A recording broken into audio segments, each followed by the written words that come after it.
हर रोज़ की तरह मैं बच्चों से बाय कर रही थी स्कूल जाते टाइम।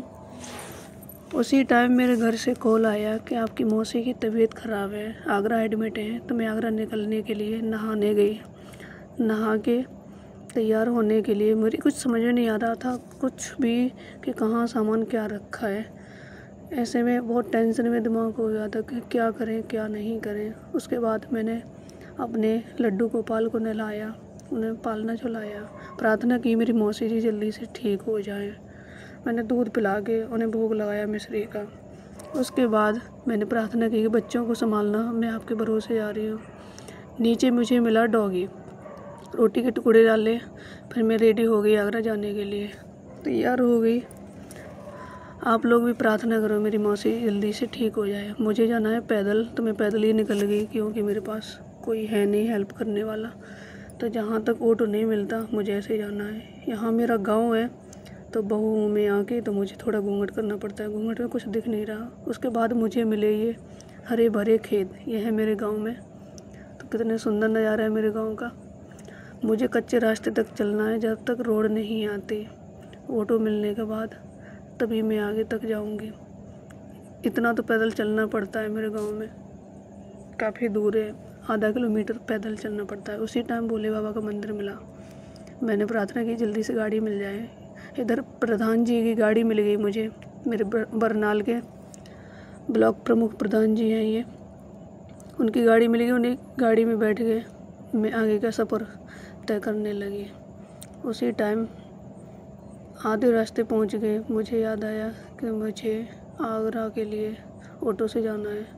तो ऑटो में मुझे मिली ये बच्ची, तो मुझे अपने बचपन की याद आई कि मैं भी अपनी माँ के साथ ऐसे जाती थी काजल लगा के।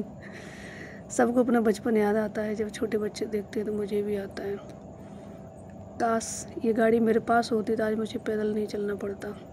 खैर कोई नहीं, मेरी किस्मत में नहीं है तो मैं ऐसे ख्वाब नहीं देखूँगी। ट्रैफिक बहुत है, यही बहुत परेशानी है। सुबह 8 बजे से निकले, अभी नहीं पहुँचे हम आगरा।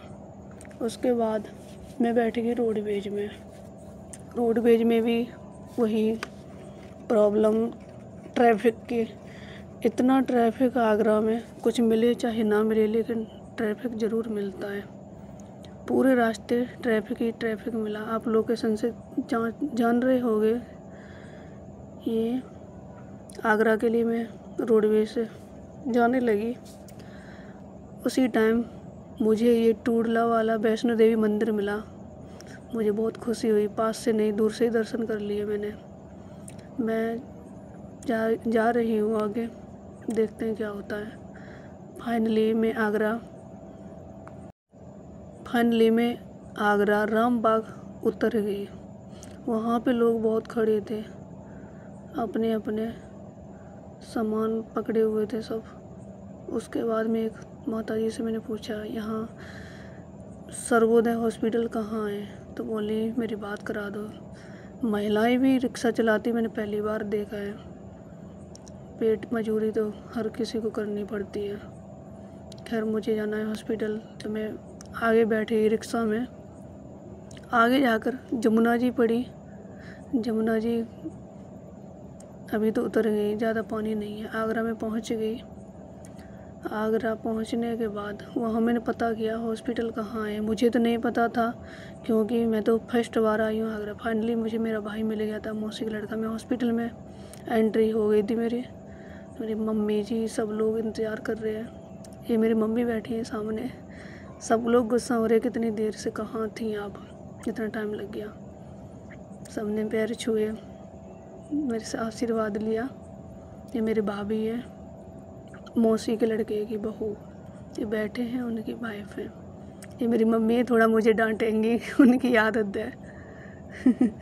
बाद में हंसने लगेंगी। बोल रही थी इतना टाइम कहाँ लगा, मैं किराए से गई थी, थोड़ा टाइम लग गया था।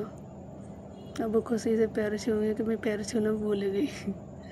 फिर उन्होंने मेरे पैर छुए, गुस्सा ख़त्म करके पैर छू के बोल ली कि ऐसे कभी इतना लेट कभी मत आना। फिर बाद में खुश हुई कि चलो आ तो अच्छे से गई। मैंने हाँ अच्छे से आ गई। मेरी मम्मी की खुशी देखो। बहुत खुश है। हर माँ अपने बच्चे को देख ऐसे खुश होती है। फिर मैं मौसी को देखने गई, मेरी मौसी है, ये हाल है। उनका ऑपरेशन सक्सेसफुल हुआ। मुझे देख के रोने लगी, पूछने लगी प्रीति है? मैंने कहा हाँ मौसी। मुझे देख के वो खुश भी हुई थोड़ा। बोली मुझे मौत आ जाए वो अच्छी है। खुशी के बारे उनके देखो चेहरे पे स्माइल आई। घबरा रही है हॉस्पिटल में कि मेरी छुट्टी करा दो मुझे। 8 दिन हो गए, कुछ खाने को नहीं दिया, पीने को पानी नहीं दिया। बहुत परेशान है बेचारी। भगवान ऐसी स्थिति किसी की ना करे। मैं तो देख के बहुत घबरा गई थी। मौसी जी रोने लगी, मैंने आंसू पोंछे। मौसी जी हिम्मत रखो, आप ठीक हो जाओगी। मेरी मौसी माँ बहुत अच्छी, सबसे बड़ी मौसी मेरी यही है।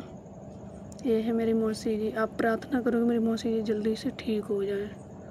बस गॉड ब्लेस यू। आपको मेरी वीडियो अच्छी लगी है तो ज़रूर लाइक सब्सक्राइब करें। गलती होगी तो माफ़ करें।